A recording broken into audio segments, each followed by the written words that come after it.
कुलकर्णी सरकार, आपके खेतों में आपका निजी कुआं तो है। अभी के लिए आप सभी को उस कुएं का पानी इस्तेमाल करने दीजिए।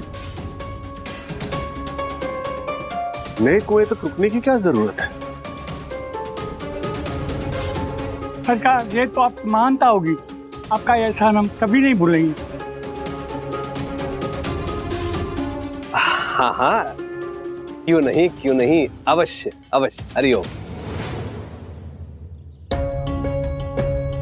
क्या कोई और सुझाव है जिसमें खर्च ज्यादा ना हो?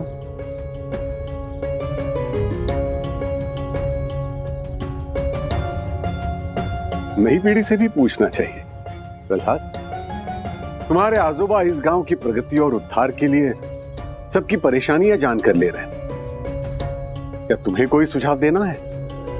ताई, गांव में से बहुत सारे बच्चे हैं जो पैसों के कमी के कारण पाठशाला नहीं जा पाते।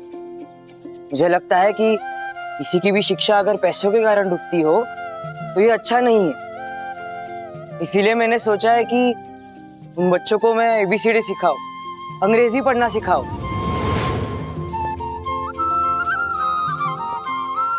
प्रहलाद, ये तो बहुत ही अच्छा विचार है। एक शिक्षक के लिए इससे ज्यादा तकलीफ की बात नहीं हो सकती कि उसके आसपास इतने बच्चे अशिक्षित हैं और जिनके पास पढ़ने लिखने का और कोई दूसरा साधन भी नहीं है। मैं खुद बहुत चाहता हूं कि सभी बच्चे पढ़े और लिखें, लेकिन यहाँ विद्यालयों में अंग्रेजी सरकार के नियम और कानून चलते हैं जिनकी फीस भर पाना सबके लिए मुमकिन नहीं होगा। तो ऐसे में उन्हें वहां कैसे पढ़ाएं? कोई दूसरी जगह ढूंढनी होगी। वो बच्चे यहाँ हमारे वाड़े में पढ़ सकते हैं, बहुत जगह है यहाँ। हाँ, मैं और प्रहलाद मिलकर बच्चों को पढ़ाएंगे।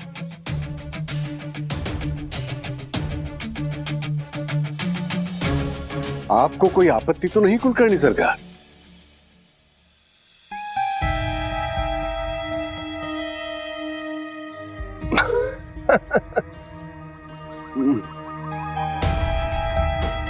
मुझे क्या आपत्ति होगी?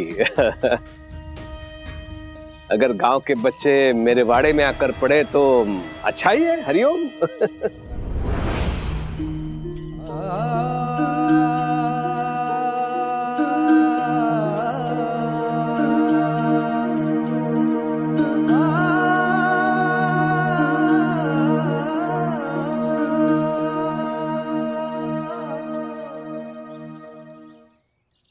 प्रहलाद, तूने अच्छा नहीं किया।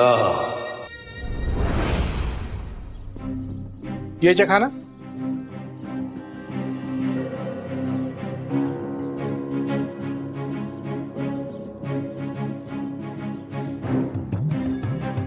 ये भी अच्छा है, मीठा कम है।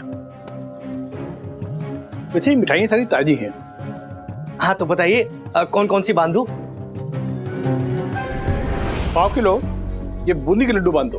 बस 1/2 किलो? 1/2 किलो तो तूने चखने में उड़ा दिया। अब सबसे सस्ती मिठाई चाहिए, वो भी 1/2 किलो। ये कैसी बात कर रहे हो तुम? हाँ, रामकिशन जी कहाँ हैं? वो तो ऐसी बात नहीं करते कभी। रखो अपनी मिठाई अपने पास, मुझे नहीं चाहिए तुम्हारी मिठाई।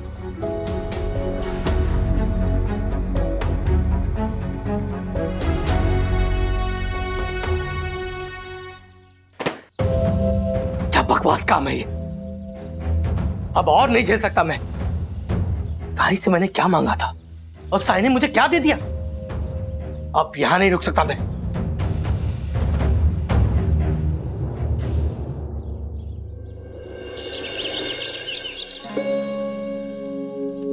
नवीन, तुम्हारी आवाज कितनी मधुर है। क्या तुम्हें गाने का शौक है? नहीं, मुझे सिर्फ पढ़ना पसंद है।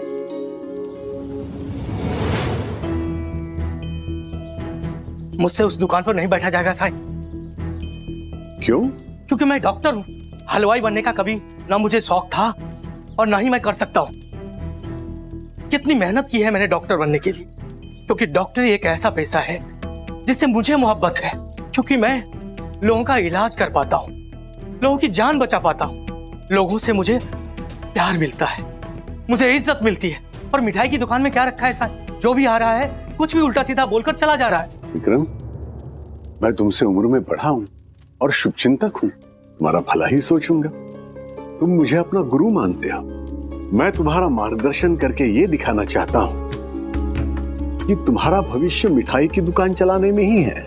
लेकिन साईं, दूर दूर तक मिठाई की दुकान से मेरा कोई नाता नहीं है।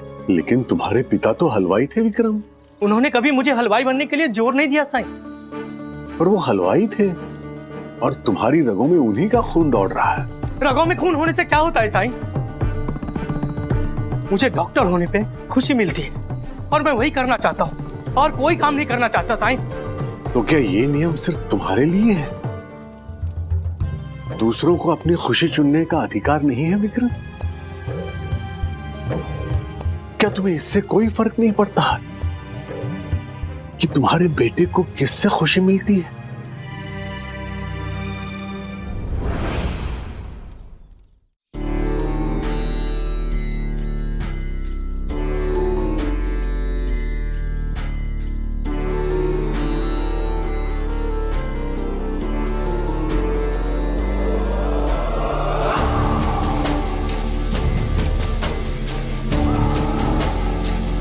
मैंने क्या तुम्हें जरा सी छूट दे दी तो सबके सामने मेरे विरुद्ध कार्य करने लगा? आपके विरुद्ध? क्या तुझे पता नहीं? उन बस्ती के भिखारी बच्चों को मेरे घर में कभी प्रवेश ना करने दूं, और फिर भी तूने सबके सामने प्रस्ताव रख दिया कि तू यहाँ शिक्षित करेगा उन्हें। तुमने इसे रोका क्यों नहीं? ये कुछ गलत नहीं कह रहा था। ये मेरा घर है। यहाँ वही सही है जो मेरी इच्छा के अनुसार हो, मेरे नियमों के अनुसार हो। उन भूखे नंगों के यहाँ आने से पहले मैं अपनी जान दे दूंगी। लेकिन तेजस्वी, रात में सभी बच्चों को कह दिया है और वो कल से ही घर आने वाले हैं पढ़ने के लिए। सोच लीजिए पिताजी, आपकी सदस्यता न चली जाए। आपने पहले ही गांव वालों से कह दिया है।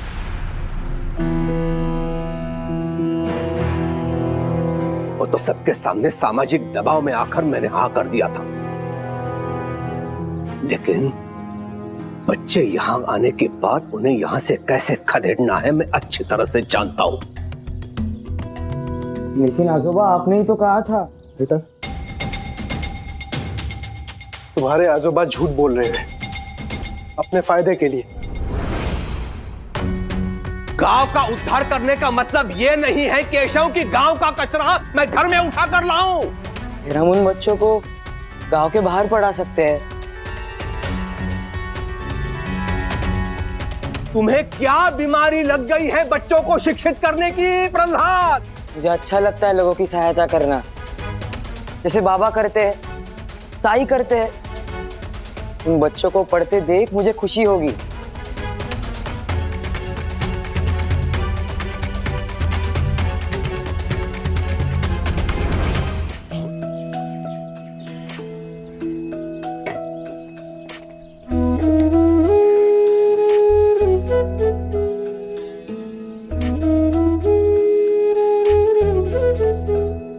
बच्चों, आसपास के पेड़ देख रहे हो? एक समय में यहाँ कुछ नहीं था, लेकिन तुम्हारे आई बाबा ने बचपन में यहाँ पौधे लगाए जो आज छायादार वृक्ष बन गए हैं। इंसान को छांव दे रहे हैं, पंछियों को घर दे रहे हैं। उसी तरह आज जो पौधे तुम लगा रहे हो, एक दिन तुम्हारे बच्चे भी उनकी छांव में खेलेंगे और फिर एक दिन वो भी पौधे लगाएंगे और यहाँ हरियाली बना रहने का सिलसिला यूं ही चलते रहेगा। हाँ साई, हमें पौधे लगा के बहुत अच्छा लगा और हम इनका हर दिन ध्यान रखेंगे।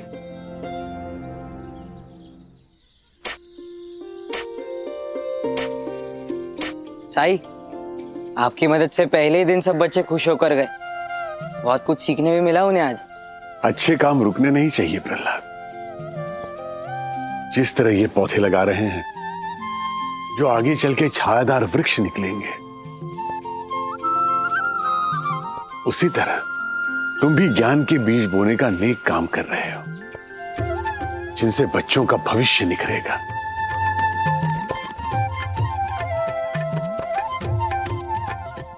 साई, मैं भी पौधा लगाने में मदद करता हूँ।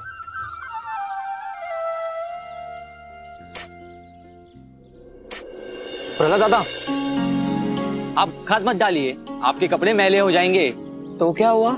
इतने महंगे कपड़े आपके, कहीं से भी मिट्टी का दाग लगा तो सब बेकार हो जाएंगे। ये काम हमें करने दीजिए। आपने हमारे बस्ती के बच्चों की मदद की, हमें उसके बदले में इतना तो करने दीजिए।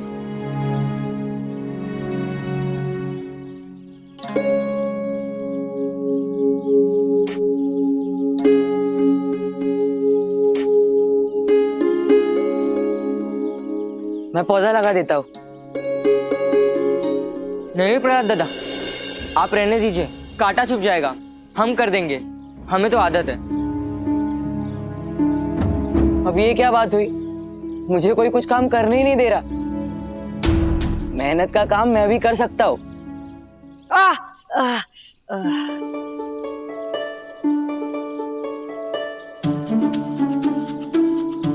हाँ, ये मेरे लापरवाही से हुआ है, लेकिन मैं भी कर सकता हूँ। इतना काबिल तो समझो तुम सब मुझे। देखो, मैं तुम्हें साफ साफ बता देता हूँ, मुझे तुम्हारे साथ काम करना है। मैं उतना ही खास हूं और उतना ही आम हूं जितने तुम सब। इसीलिए मुझे ऐसा मत महसूस कराओ कि मैं अचानक इस धरती पे आ गिरा हूं। जब तक तुम लोग ही मुझे अपने जैसा नहीं समझोगे तो मैं वो सारी चीजें कैसे कर पाऊंगा जो मेरे बाबा करते हैं। देखा है ना, मेरे बाबा झिपरी आत्मा के साथ कभी अलग व्यवहार नहीं करते। बस ऐसे ही हमें एक दूसरे के साथ रहना है। साई, साई, साई जल्दी आइए, हरी पेड़ से नीचे गिर गया है और उसे बहुत सारी चोटें आई है। चलो। चेतन के बाबा गिर गए? चेतन बहुत परेशान होगा।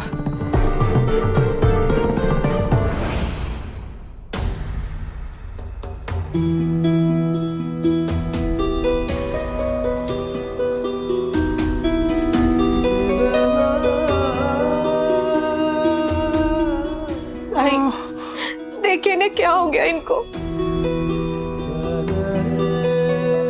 पूजा के लिए आम के पत्ते चाहिए थे, नीचे के पत्ते सूखे हुए थे तो ये पेड़ पे चढ़ गए। अचानक से डाली टूट गई और ये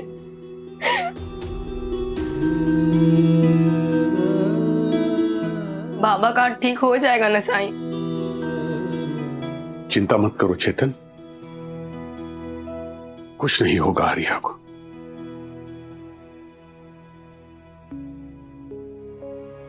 ओ जब कठिनाई छाई तू ही याद आया,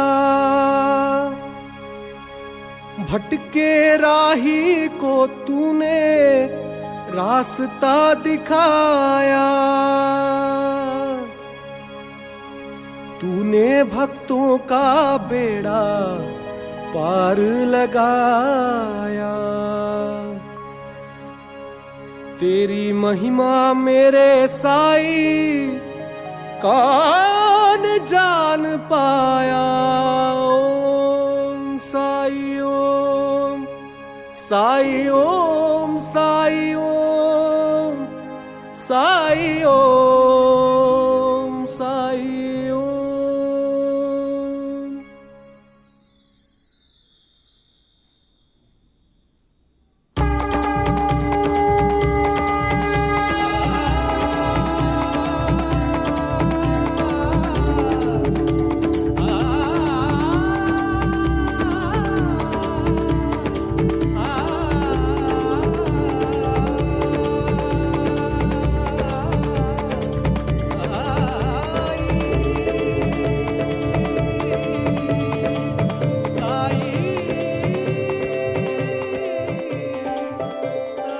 साईं, इनकी बाकी चोटें भी आप अपने चमत्कार से ठीक कर दीजिए। कुछ चोटें समय के साथ ही ठीक होंगी। हरि को कुछ दिन आराम करने दो। मैं बाबा की अच्छे से सेवा करूंगा। जब तक वो पूरी तरीके से ठीक नहीं हो जाते, उन्हें कोई काम नहीं करने दूंगा। चेतन, तुम किसी चीज की चिंता मत करना। बाबा को आज किसी काम से नगर जाना पड़ा है, लेकिन उनकी जगह मैं हूं। जो भी जरूरत हो मुझसे कह देना।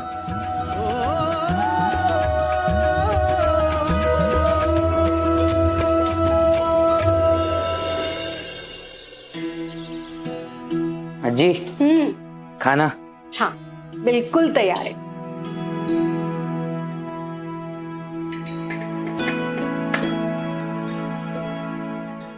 संभालिए।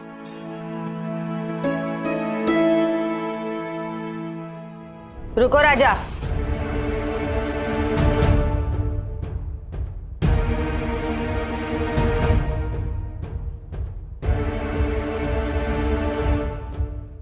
दान धर्म करने कहा जा रहा है अब? नहीं आई, ये दान के लिए नहीं है। वो भीमा काका को चोट लगी है ना, ये खाना मैं उनके लिए लेके जा रहा हूँ। क्या पाप किया था मैंने जो मुझे तेरे जैसा बेटा मिला है? राजा अभी भी समय है, सुधर जा। अपने पिता के जैसे जिंदगी बर्बाद मत कर। तो अब बड़ा हो रहा है, पैसे की कीमत कब समझेगा? पैसे ऐसे ऐसे लुटाने के लिए नहीं होते हैं, अपने लिए भी थोड़े रखने चाहिए, भविष्य में जरूरत पड़ेगी तो। आई मैं आगे जाके कोई काम करूंगा तो कुछ ना कुछ पैसा आएगा, फिर चिंता करने की क्या बात है। पर हाँ, बस पैसा कमाने के लिए मैं वैद नहीं बनना चाहता। तो मत बन। इधर आ, बैठ। कल मैंने ससुर जी को हाँ तो कह दिया था, फिर मैंने सोचा कि अंग्रेजी दवाइयों के जमाने में वैद्य के पास जाता ही कौन है? किसी की दुकान नहीं चल रही है। अब जमाना बदल रहा है राजा। मेरी बचपन की एक सहेली है जिसका पति इंजीनियर है, शहर में बिजली के काम करता है। क्या कमाई है, क्या इज्जत है उसकी। राजा तू इंजीनियर बनेगा। मैंने सोचा है बंबई में किसी बड़े कॉलेज में तेरा दाखिला कराऊंगी ताकि तू एक कामयाब इंजीनियर बने और खूब पैसे कमाए। आजोबा वैद बनाना चाहते हैं और अब कह रही हूँ कि इंजीनियर। मैं करूँ क्या? मेरा निर्णय अटल है।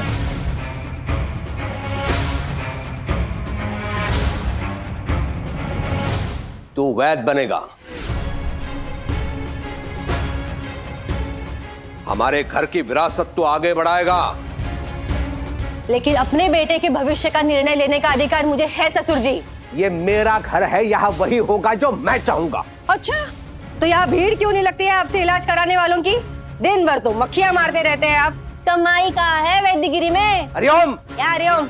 आपकी जो भी कमाई होती है उस लगान वसूली से होती है। गांव वाले तो सारे इलाज के लिए उस फकीर के पास जाते हैं और शहर के लोग अंग्रेजी डॉक्टरों के पास। अब किसी में भी धैर्य नहीं रहा कि आपके औषधियों के असर होने का इंतजार करे। सबको तुरंत इलाज चाहिए ससुर जी, अंग्रेजी दवा चाहिए सबको। ऐसा तू सोचती है बहू? अंग्रेजी दवा कभी भी आयुर्वेद का महत्व कम नहीं कर सकती, इसलिए हमारा प्रहलाद गया वो अपने गरीब दोस्तों को खाना खिलाने।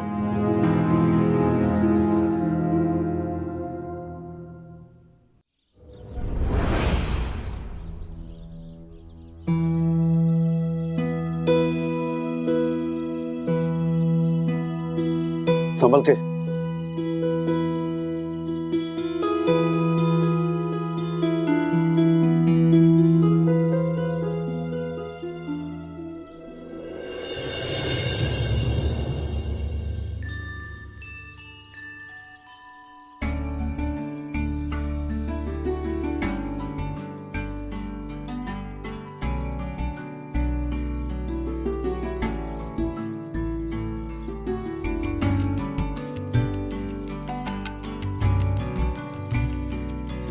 प्रणाम साईं।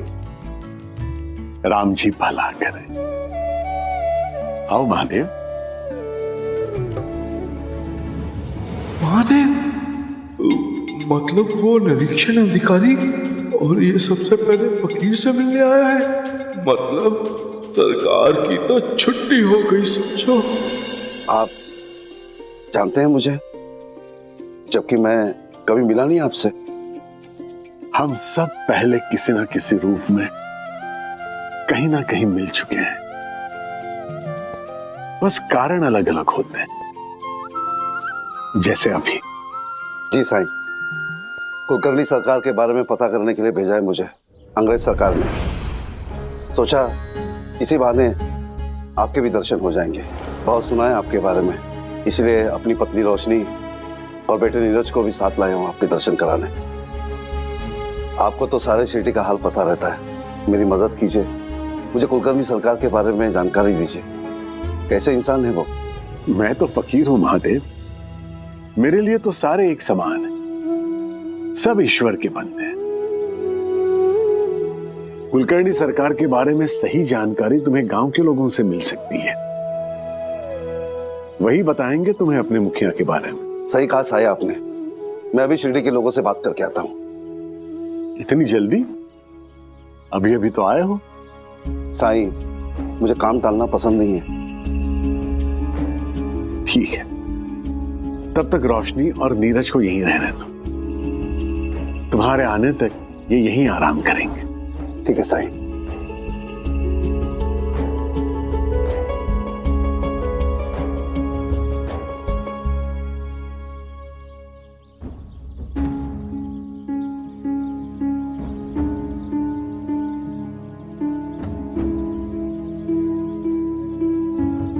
बैठो।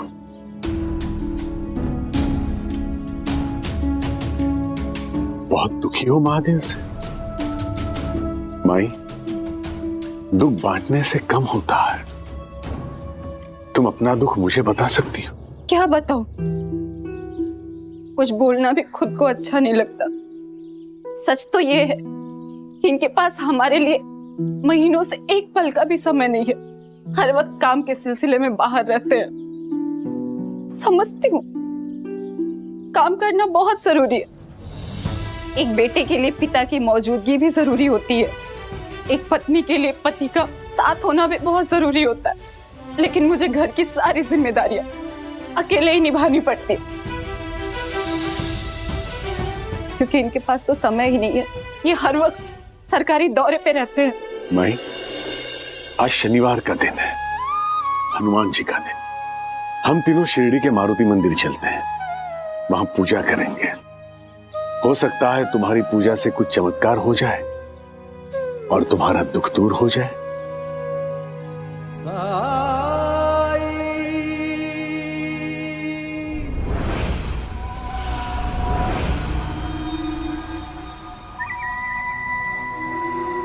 आओ महादेव।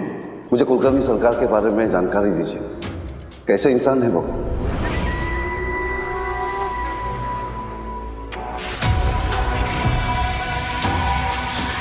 हरिओम हरिओम। वो फकीर दूसरों के कंधों पर बंदूक रख के चला रहा है,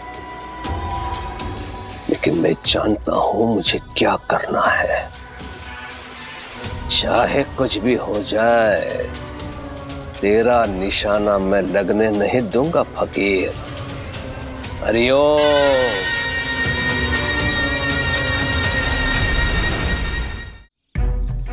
अभी तक आया क्यों नहीं?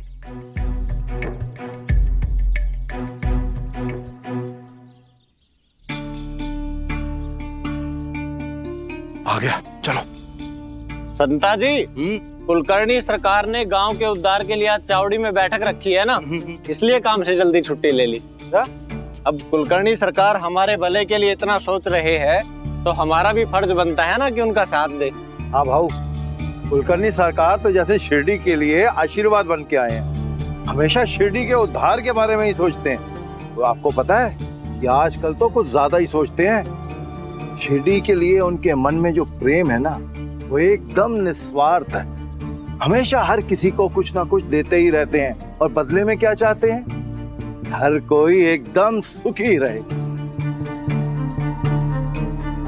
भाऊ, 4 केले दीजिए ना। ये लीजिए। शुक्रिया भाऊ।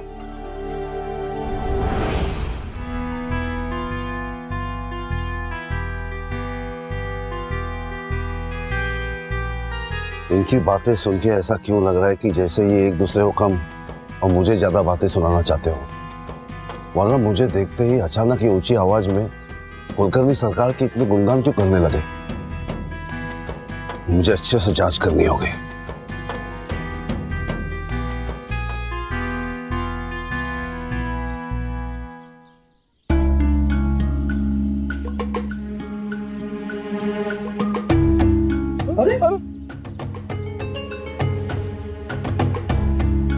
ये दूसरी ओर क्यों चला गया?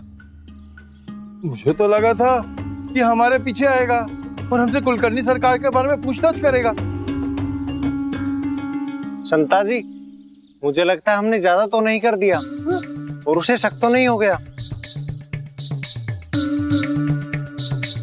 मैं हमेशा कम ही करता हूँ और तुमने ही लगता ज्यादा अभिनय कर दिया। मुझे भी लग रहा था। तुम जाओ, चावड़ी जाओ, चलो।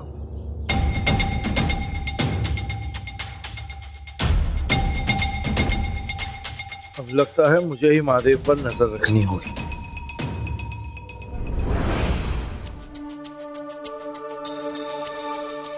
सरकार,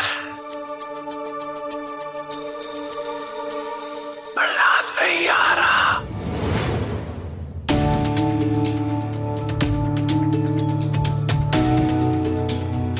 अगर इनका पोता नहीं आ रहा है तो आप मुझे यहाँ क्यों लाए? अभी तक हम सीढ़ी से बाहर निकल जाते हैं। अरे नहीं बेटा, वो आता ही होगा। हाँ सरकार, मुझे और भी काम है। अगर प्रहलाद नहीं आ रहा है तो हम चलते हैं। मुझे आज नगर भी तो वापस लौटना है। अरे ऐसे कैसे जा सकते हैं आप? खाना खाकर जाइए, शायद तब तक प्रहलाद आ जाए। हाँ? मैं खाना लगवाता हूँ। रुक्मिणी, बहू, खाना लगवाओ। इनके जाने से पहले यदि प्रहलाद नहीं आया तो उसे ऐसा दंड दूंगा कि घर से बाहर निकलने के नाम से ही कांपेगा वो। समाज सेवा का बहुत भूत सवार है ना उसके ऊपर। आने तो निकालता हूं।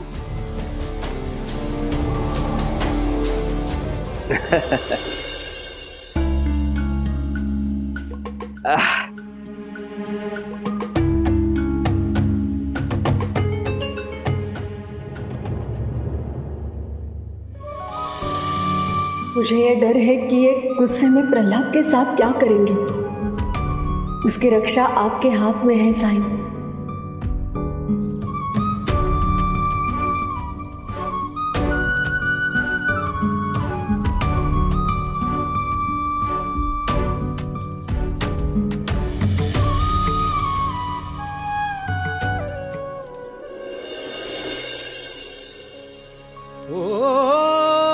जब कठिनाई छाई तू ही याद आया,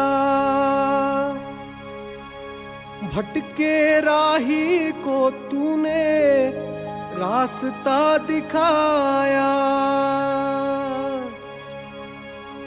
तूने भक्तों का बेड़ा पार लगाया। तेरी महिमा मेरे साईं कौन जान पाया। ओम साईं ओम।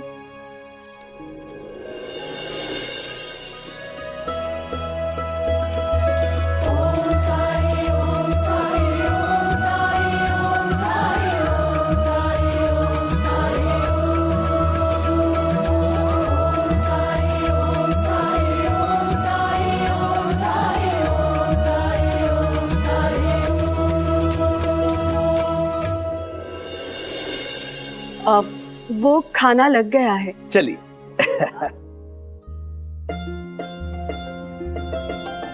प्रणाम।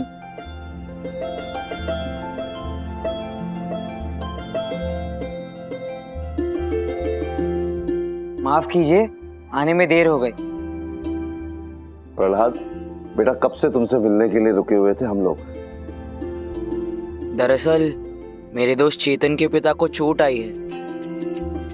चेतन को खेत जाना था, इसीलिए मैंने सोचा कि घर में रहकर उसकी पिता की देखभाल कर लूं।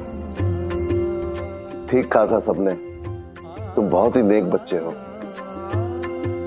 आगे क्या करना चाहते हो बेटा?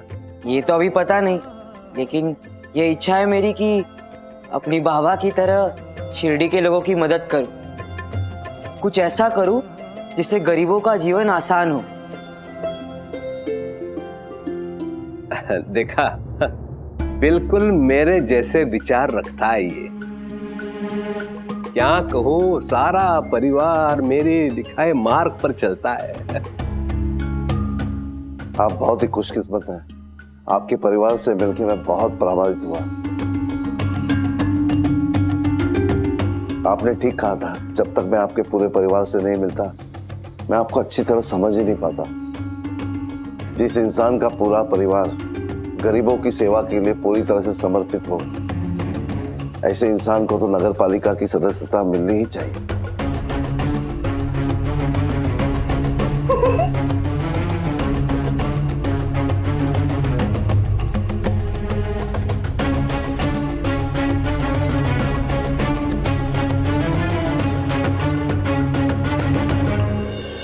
अगर दोबारा कभी अवसर मिला शिरडी आने का तो हमारे वाड़े में ही रुकिएगा।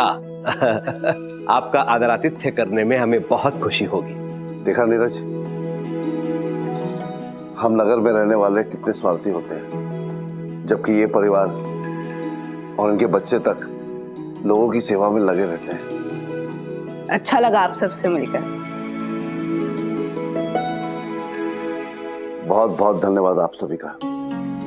आपकी सेवा सत्कार का बहुत बहुत शुक्रिया। जरूर आऊंगा दोबारा आपके पास।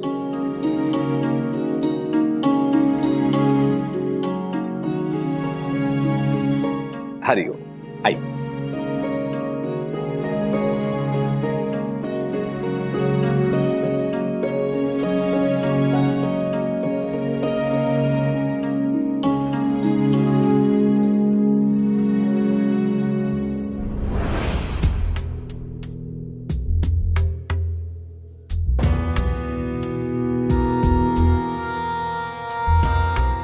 देर से आए तुम। उनके सामने समाज सेवा की बड़ी बड़ी बातें हाँक रहे थे, वो ठीक ही था, क्योंकि ऐसे लोगों को ऐसी ही बातें भाती हैं। लेकिन जो मैंने पहली बार तुमसे कहा था और अब भी कह रहा हूं, मैं तुम्हें समाज सेवा करते हुए नहीं देख सकता। समाज सेवा से कोई मेवा नहीं मिलता, समझा?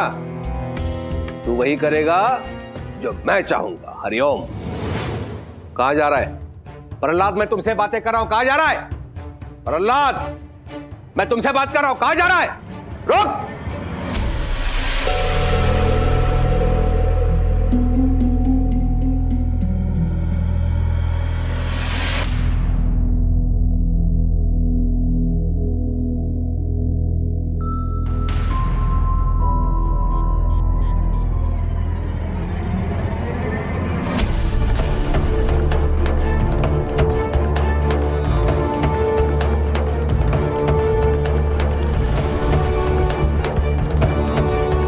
आजोबा, आप प्रहलाद प्रहलाद करके किससे बात कर रहे थे? मुझे बाहर तक आवाज सुनाई दी। मैं जा नहीं, आ रहा था, बस अभी आने में देर हो गई, क्षमा कीजिए। फकीर!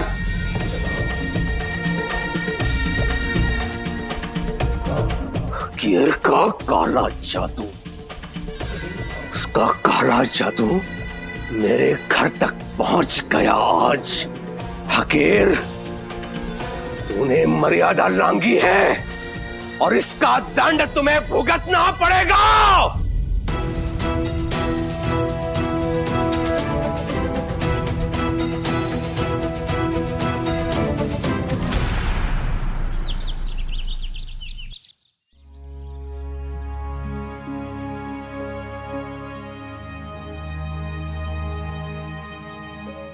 फकीर!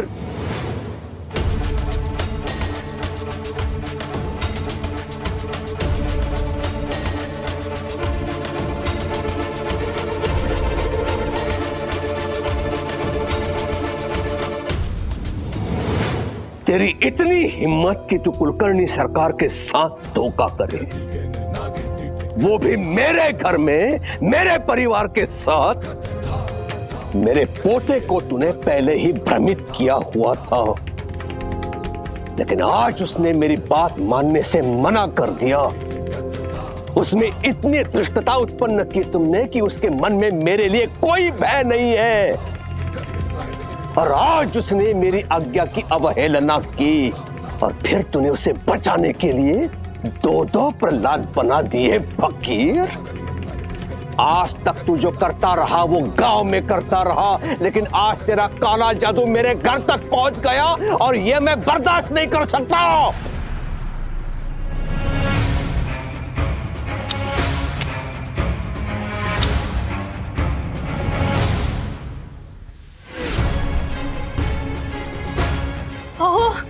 हो नहीं, ये तो सोचिए, साई की चमत्कार की वजह से आपके मान की रक्षा हुई है।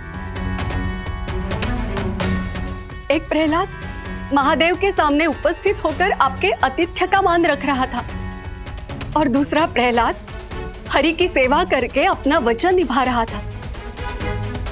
यह भी आपका मान रखना ही हुआ।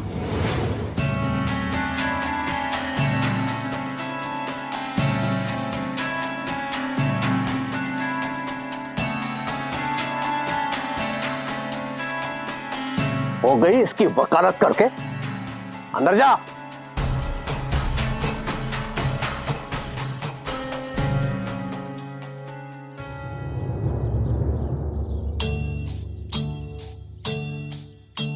हरिओम हरिओम।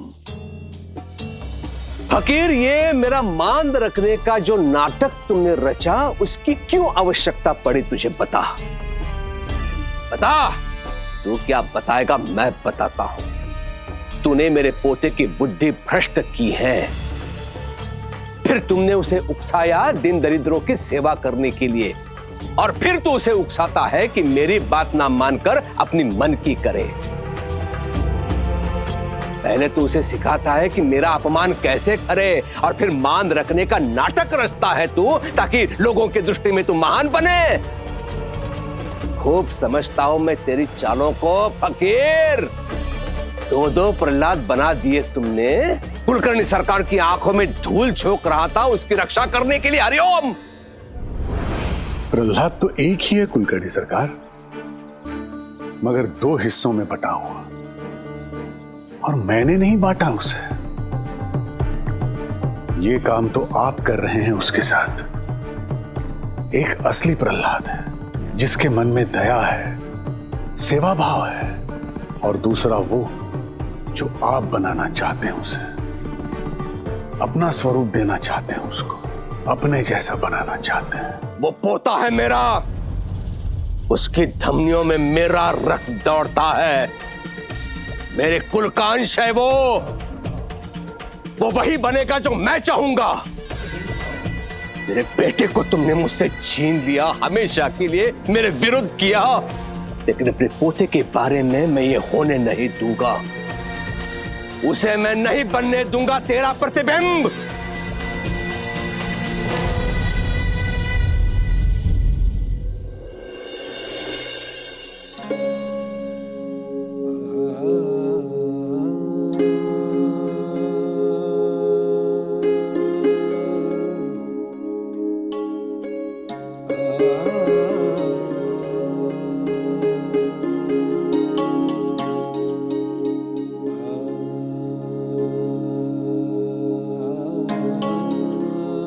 क्या सोच रहे हो प्रहलाद?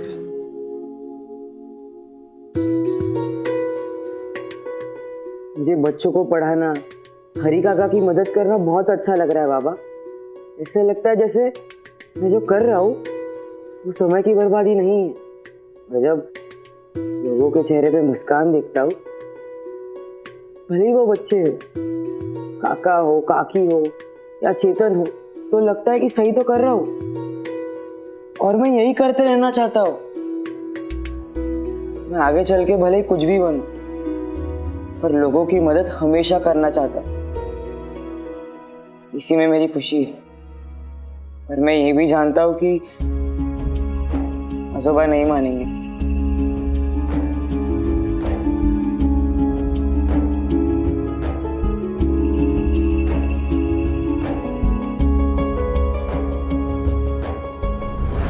कभी नहीं। और प्रहलाद के सर पे तूने जो समाज सेवा का भूत चढ़ाया है ना, उसे मैं उतारूंगा, मैं। कुलकर्णी सरकार, समाज सेवा का एक वादा तो आपने भी किया था, याद है ना आपको? या फिर आपने महादेव को और गांव वालों को सिर्फ भ्रमित किया था? कुलकर्णी सरकार, कल अगर आप नगर पालिका की सदस्यता पा भी लेते हैं तो उन वादों के आधार पर जो आपने लोगों से किए हैं, और नियुक्ति के बाद आपको वो वादे पूरे भी करने होंगे। नहीं करता जा, जो करना है कर ले। महादेव की रिपोर्ट अब तक अंग्रेज सरकार तक पहुंच चुकी होगी। सदस्यता नियुक्ति में अब तो कोई बाधा नहीं डाल सकता फकीर। जा, जो करना है कर ले। कुलकर्णी सरकार, अच्छाई हमेशा बुराई से ज्यादा ताकत रखती है। जरा सोचिए, मेरे इतने समझाने के बाद भी आपके अंदर का लोभ नहीं जा रहा है, तो आपके समझाने के बाद प्रहलाद के अंदर की नेकी कैसे जाएगी? आप उसे डरा सकते हैं, मजबूर कर सकते हैं, लेकिन उसके अंदर जो अच्छा करने की इच्छा है उसे आप नहीं मार सकते, क्योंकि अच्छाई के साथ प्रहलाद का पिता भी है, और वो परमपिता परमेश्वर भी। बुराई तेरी सोच में है फकीर। क्या है ना, तेरे हिसाब से तेरे अनुयायी, तेरे अंधभक्त सब अच्छे हैं, हाँ सच्चे हैं, और मुझ जैसे लोग जो तेरे पाखंड को नहीं मानते वो सब बुरे बुरे हैं हम। चल, स्वीकार है ऐसी बुराई मुझे, लेकिन कान खोल के सुन ले, यदि इस बार मेरे पोते को अपने जैसा बनाने के लिए तेरे उस परमपिता परमेश्वर से मुझे लड़ना पड़े तो भी मैं लड़ूंगा, लेकिन मैं हार नहीं मानूंगा।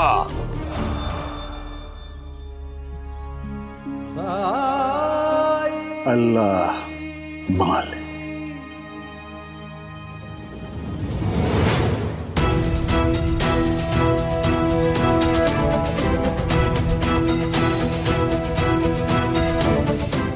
हरि ओम।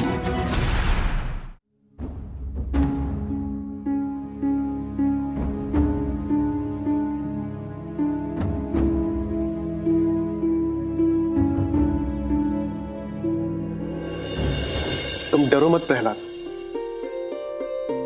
पिताजी तुम्हारा विरोध करे तो करे, मैं तुम्हारे साथ हूं। और मुझे बहुत खुशी होती है जब मैं तुम्हें उन बच्चों को पढ़ाते हुए देखता हूं। इससे याद आया कि कल सुबह मुझे साकोरी गांव निकलना है, तो तुम उन बच्चों को अकेले पढ़ा लेना।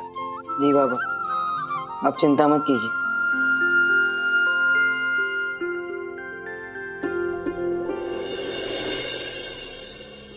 जानते हो प्रहलाद, मैं बचपन से देखते आ रहा हूं, जब मैं पाठशाला जाता था और गांव के गरीब बच्चे बस मुझे देखते रह जाते थे। उनमें से कई बच्चे बहुत ज्यादा बुद्धिमान थे, मुझसे भी कहीं ज्यादा, लेकिन उनकी गरीबी, उनके हालात उनसे वो हर मौका छीनते रहते जो उन्हें आगे बढ़ने का सामर्थ्य दे पाते। मुझे एहसास था, लेकिन मैं कभी उनके लिए कुछ नहीं कर पाया। मुझे गर्व है कि मैं तुम्हारा पिता हूं। मुझे गर्व होता है कि तुम इतने कम उम्र में इतना कुछ कर रहे हो लोगों के लिए। मेरी तरह बस सोचते नहीं जा रहे।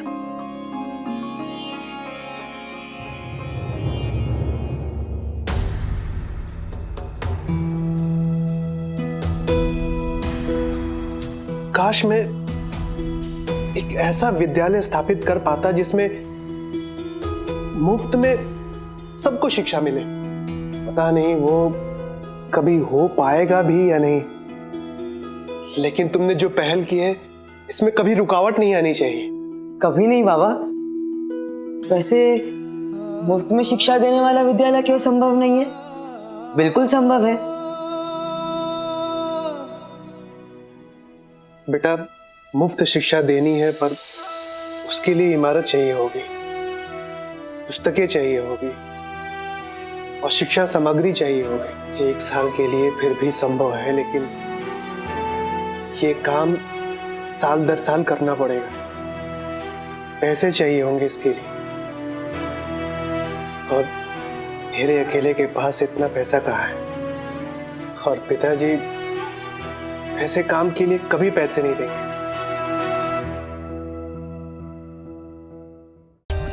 For more updates, subscribe to our channel, click the show links and enjoy watching the videos.